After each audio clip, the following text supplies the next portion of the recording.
My name is Katarina Lloyd, and today, well, I'm actually buying some parts off this one. You see the taillights up there, and then I'm getting this bumper cover for a stitch. It's gonna look freaking fantastic on it. But I got permission to film in here because he needs a drill and like a grinder to try and get this off because there's some weird shit underneath this. But anyways, let's see what we find here. So let's start out with this Mustang up front here. He's actually parting this thing out because he's got, well, he's gonna turn it into a drift car. So that's why like the front bumper cover is coming off and I took the taillights. You know, it's got a roll cage in it. It's an 85, but it's got an 82 302, or possibly, it's out of a GT, so it might actually be a 255, depending on when. Like the 82 was the transitional year. But it's a very cool, like it's got this very unique hood scoop. I've never seen this before. So this emulates the pace car scoop at the back here and like this whole design, but then it kind of does like a ram air thing, but except for it doesn't actually have those. And then right here as well, which is kind of a cool setup. I do like it very much. I remember seeing this thing for sale, but the guy didn't take the ad down for a long time. And yeah. So here we have a Datsun 510 that's a race car. You know, it's kind of stripped out at the moment and roll cage and all that stuff, but it's very, very cool. And these were very popular through the late 60s and into the 70s for people to build into race cars. And they did actually do very well with racing across the pond in Japan. You know what? I'm a big, big fan of these old Datsuns, and they had really cool motors and stuff like that. They were four bangers, but they did very well, and you can see, you know, some header pipe back there. It's very cool. Here we have a 72 Torino. Now, this thing is so cool. It's a Grand Torino, so, you know, it's a bit more upper scale, but I love these. These are like my favorite. I've always, this taillight and bumper design on the back is just absolutely gorgeous. I'm a huge, huge fan of these.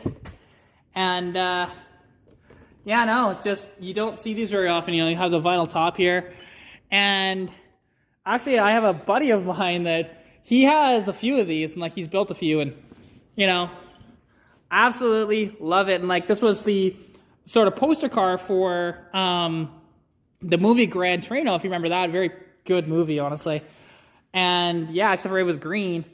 And it was a fastback like this one over here. This is another 72 as well. Now this one's had like a frame off, but it needs some body work and whatever else.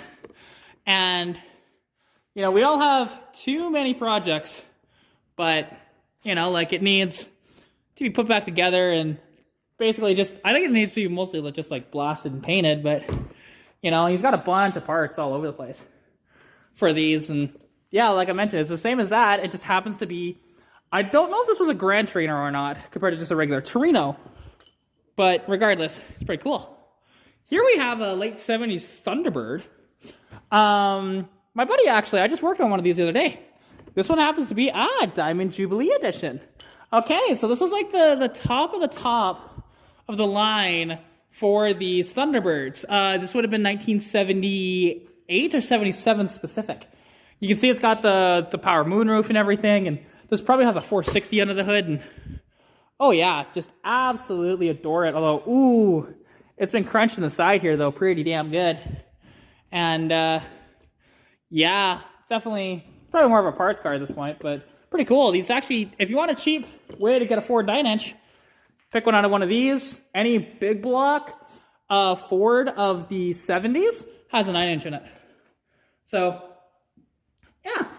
Then we have a Mercury Zephyr here, which these were the first of the Fox bodies, starting in 1978.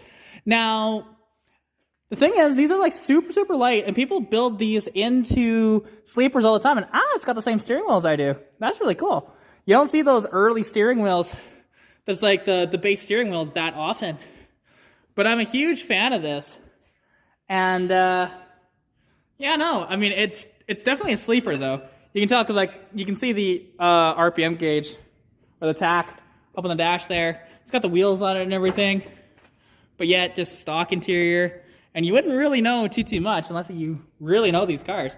Because, yeah, every single one of these has been turned into a sleeper. So anybody that is thinking, hey, I'm going to turn mine into a sleeper, don't, because everybody else has done that. But yeah, no, it's very, very cool. Here we have, what I'm told, so this was like 2 or 3 years ago, but I actually had an opportunity to trade my Vruk for this, which my Vruk, if you didn't know, was an 81 E350 Camelot Conversion, triple E Camelot Conversion. It's like a dually truck, but van. It needed a bunch of rust repair, and the motor was seized. And I was offered this in a trade. But then there was some weird stuff and wasn't offered to me, and it's just, it's annoying. It's kind of like the one that got away, but I would have loved this thing, because I would have just drove the heck out of this. Now, this actually, under the proverbial hood, is not your typical flat four. This is a Corvair 6, and you see, so it's got this weird belt design here. You know, it's very odd that they did this with the belt, but so the belt, it's all one piece, and it kind of does a 90-degree turn like that and goes up. It's kind of a weird design. It's got the fan up top. These are fully air-cooled, and it's twin carb. You know, one over there, one over here. And this supposedly is an actual Myers-Manx buggy with the Corvair motor, but I thought, doing my research back in the day, this wasn't actually a proper Myers, but it does have a proper Myers tag on it. So that's a little interesting. That's what I think his name is Bailey was telling me. But yeah, overall, really, really cool. And then to cap off in here, we have, everybody wants one of these if they're into BMWs, which is, this is a 3 Series E46 BMW.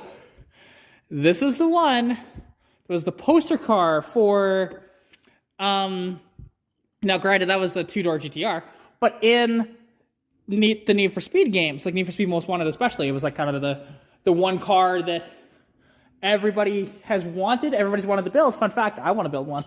But yeah, overall, really cool. These have a little inline 6 in them. It's got a little little tow hook up there, and it's pretty cool. I like it. And then, to cap it all off, I mean, of course, there's my Mustang. But then, there is this Torino wagon, which is pretty hurting. Like, it needs a lot of help. But it's a Gran Torino wagon, and it's pretty damn cool. And like I said, I know, because my friend down in the States would go nuts for these. Because he's got 3 or 4 of them himself. And, you know, case in point, you know, Bailey's got 3 of them himself here. So they're very cool, and like, he's got way too many projects here, but that's one of those things, you know, too many projects, not enough time. But, and then to cap it off, we got this old BMW E39, I think, or no, it's later than that. But these have the V12 in them. Now this one, I'm pretty sure is the IL, so it's actually the extended wheelbase. These are like very much an executive car. Yeah, 760 Li. Okay. I was expecting IL, but regardless, these things, they were designed more for you to be chauffeured around in. But they did have the V12 in them, and they're kind of cool actually. You don't see very, very many of these anymore. But yeah, let's just get back inside here. And just say, I hope you guys did enjoy this little tour of this little garage and stuff like that. And I'm excited for this. And also, I didn't show these off exactly, but these are going on my car. So nice Capri lights. They bolt right into the stock spots, and it's just a cool little upgrade, to be honest, over what's there. I've always wanted a set of these, and now I've got a set of these tail lamps. So anyways, thank you all so much for watching. Stay tuned for more content. The header is going to be installed hopefully tonight on my Mustang, and I've got a lot more planned for that car. And also Lincoln content should be coming in the next few weeks too. So stay tuned for that. So anyways, shout out y'all later. Peace out.